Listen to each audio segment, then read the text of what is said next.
Pasti banyak dari lo bertanya-tanya, ikan alligator atau udang itu harus dikasih makan gak sih? Waktu awal gue pelihara ikan alligator, mindset gue simple. Namanya juga alligator, ya udah kasih kerjaan aja, bersihin alga. Tapi makin lama gue makin curiga, si Otokynthos gue kok malah bukan nempel di kaca, malah mojok doang. Si udang red cherry shrimp muter-muter di pasir kayak lagi cari recehan. Keong tanduk naik ke atas nyari pintu keluar. Terus gue mikir, jangan-jangan mereka lapar. Soalnya tank gue termasuk bersih, alga dikit. Apalagi kalau habis water change, biofilm keangkat, tanaman kinclong, tapi mereka kayak nge-lag. Dan ternyata setelah gue kulik-kulik, banyak dari mereka emang gak bisa survive cuman gara-gara ngandelin alga di tank. Apalagi kalau aquascape-nya low alga kayak punya gue. Jadi sebenarnya penting banget buat tahu apa mereka perlu dikasih makan, kasih makan apa, gimana cara kasih makannya biar gak ngotorin. Nah, jawaban dari 3 pertanyaan itu yang bakal kita kupas tuntas di video ini. Lo yang pelihara ikan alligator, udang, dan keong, wajib banget nonton ini sampai habis. Kuy lanjut. Jadi masalah pertama yang sering bikin orang gagal rawat alligator itu, kita anggap semua alligator itu sama. Padahal ya beda jauh bos. Nih ya, sekarang gue punya beberapa alligator. Otokynthos, Borneo sucker, red cherry shrimp, Chinese alligator, keong tanduk. Dan mereka tuh bener-bener punya personality yang beda banget. Beda banget gaya hidupnya. Si Otokynthos itu lumayan picky eater. Dia cuma doyan soft green alga yang nempel di daun-daun halus. Gak semua alga dia mau. Lo kasih pelet sembarangan, dia bodo amat. Makanya pelan, kalem, dan gak serakah. Borneo sucker lebih suka area keras kayak kaca, batu, atau kayu. Tapi dia juga butuh arus dan ternyata dia bukan 100% pemakan alga. Kadang dia juga butuh protein dari makanan tambahan. RCS alias red cherry shrimp ini oportunis. Apa aja disikat. Biofilm, alga, bangkai ikan, sisa pelet. Tapi dia juga gampang metong kalau air jelek gara-gara makanan sisa. Jadi feedingnya harus pinter-pinter. Nah, keong tanduk itu spesialis nempel. Dia bersihin kaca, kayu, dan daun tua. Tapi kalau alga terlalu keras, dia juga gak bisa makan. Jadi kesimpulannya, lo gak bisa kasih satu jenis makanan buat semua. Mereka perlu makanan yang beda, cara makannya beda, dan waktu makannya pun beda. Dan disitulah perdebatan mulai kerasa. Lo pikir ngasih timun udah cukup buat semuanya?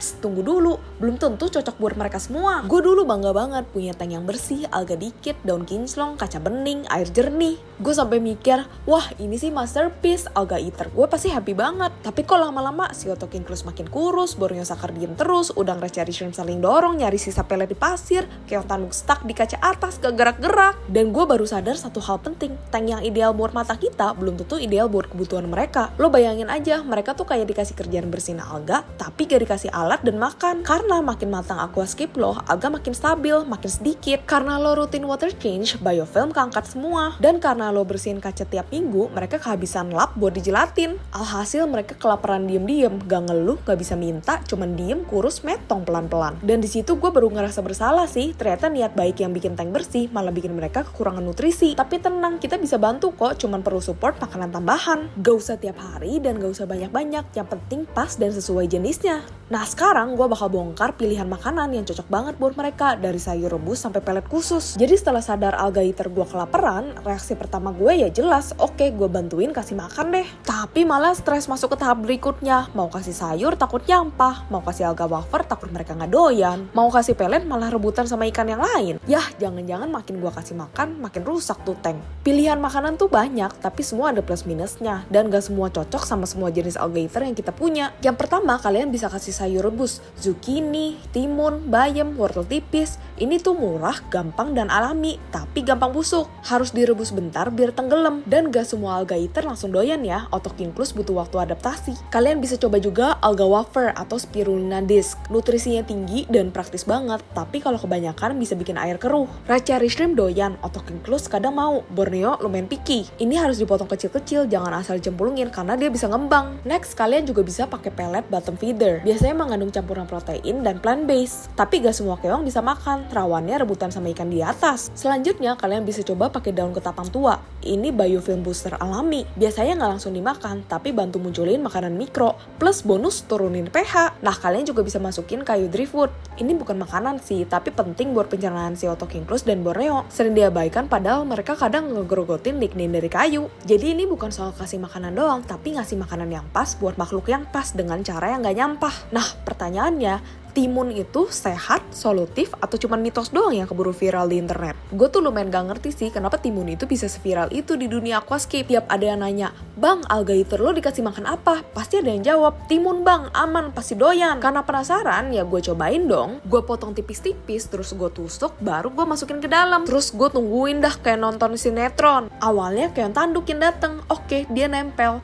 Red cherry shrimp juga mulai nimbrung, seru juga. Tapi si Otokynthus lumayan cuek nih. Gue udah tungguin juga masih cuek. Dan ini gak boleh didiemin kelamaan, karena kalau kelamaan bisa berubah jadi lendir hijau yang lembek, terus airnya bisa bau dan amonia naik. Gue kira timun itu solusi universal kayak nasi aja. Tapi kenyataannya Otokynthus dan Borneo-sucker banyak yang ogah sama timun. Timun cepet busuk, apalagi di suhu tropis tanpa aerasi ekstra. Kalau lo lupa angkat dalam 12-24 jam, bisa jadi sumber amonia dan nitrit. Udang suka sih, tapi kalau udangnya gak banyak, timunnya juga gak kemakan semua. Dan dari situ gue mulai research, ternyata banyak juga akuaris luar negeri yang bilang cucumber is fine for shrimp and snails, but they're not a balanced diet for most alga eaters. Plus timun tuh kaya serat tapi minim nutrisi. Lo bayangin aja orang makan kol doang tiap hari, gak kenyang, gak sehat juga. Jadi apakah timun useless? Gak juga, timun bisa tetap dipakai asal lo ngerti kapan dan buat siapa aja. Yes buat red cherry shrimp dan keong. No atau limited buat Otokynthus atau Borneo-sucker. Tips kalau mau pakai timun, dipotong-potong dulu setipisnya dan seperlunya.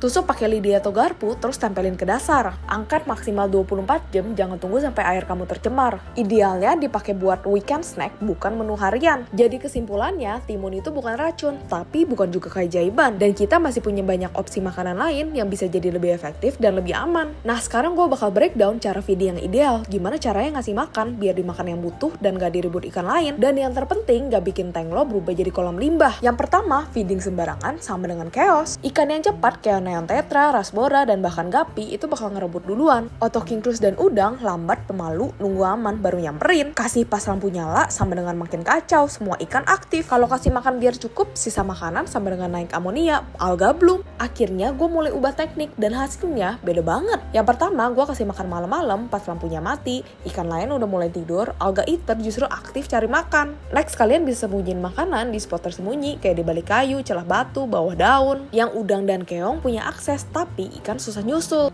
Kalian bisa juga pakai feeding dish buat udang, jadi makanannya nggak nyebar dan lo bisa angkat sisanya kalau nggak habis. Setelah ngerti tekniknya, feeding jadi jauh lebih tenang, udah nggak kelaparan, Otokynthus nggak ngambek, dan tank tetap stabil. Sekarang harus seberapa sering dan seberapa banyak sih kasih makan alga eater sama udang? Nih, gue kasih tips yang gue udah coba dan cocok banget. Yang pertama, bisa kasih makan 2-3 kali seminggu untuk alga eater dan udang di tank yang udah stabil dan mature. Kalau tanknya baru atau masih banyak alga, frekuensinya bisa dikurangin. Buat porsi, kasih sedikit-sedikit aja yang cukup buat mereka habis dalam waktu 1-2 jam. Kalau sisa lebih dari itu, berarti kebanyakan. Untuk jenis makanan, bisa campur antara sayur rebus, alga wafer kecil, dan sesekali pelet khusus bottom feeder. Jangan lupa juga kasih kayu driftwood buat Borneo-sucker dan Otokynthus biar pencernaan mereka lancar. Waktu pemberian bisa malam hari atau saat lampu padam, karena mereka lebih aktif cari makan di waktu ini, dan ikan lain udah mulai beristirahat. Dengan pola ini, alga eater dan udang bisa tetap sehat, tank tetap bersih, dan lo gak perlu khawatir air jadi keruh atau malah toksik. Pokoknya, merawat alga eater dan udang itu bukan cuma sekedar kasih makan doang, tapi gimana lo pinter-pinter jaga keseimbangan tank dan kesehatan mereka. Kalau lo suka konten kayak gini, jangan lupa like, comment, dan share ke teman-teman yang juga pelihara akuarium, biar mereka gak bingung kayak lu. Dan kalau ada pertanyaan atau pengalaman seru soal kasih makan alga eater, tulis di komen ya. Thanks sudah nonton, sampai ketemu di video selanjutnya. Peace out guys!